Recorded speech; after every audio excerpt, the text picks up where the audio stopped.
अस्सलामु अलैकुम वरहमतुल्लाहि वबरकातुहू। मुसलमान बहन भाई की मदद करना अल्लाह सुब्हानहू व तआला को बेहद पसंद है और ये फ़र्ज़ भी है। जब किसी मुसलमान बहन भाई को आपकी ज़रूरत पड़े तो आपको चाहिए कि आप अपनी ताकत के मुताबिक उसकी मदद करें। इसके बारे में सिलसिला की हदीस 209 है कि नबी पाक सल्लल्लाहु अलैहि वसल्लम ने फरमाया, मैं किसी मुसलमान की मदद करने के लिए उसके साथ चलूं, ये मुझे ज़्यादा पसंद है कि मैं मस्जिद नबवी में 1 महीना इत्काफ करूं।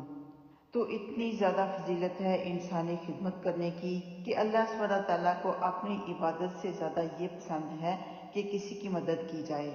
हालांकि अल्लाह सुब्हानहू व तआला ने हमें अपनी इबादत के लिए बनाया है, लेकिन अल्लाह सुब्हानहू व तआला को क्या पसंद है कि अगर एक तरफ इत्काफ करना हो या कोई और नफल इबादत करनी हो और दूसरी तरफ किसी मुसलमान को आपकी ज़रूरत है, तो आप दोनों में से क्या चूज़ करेंगी?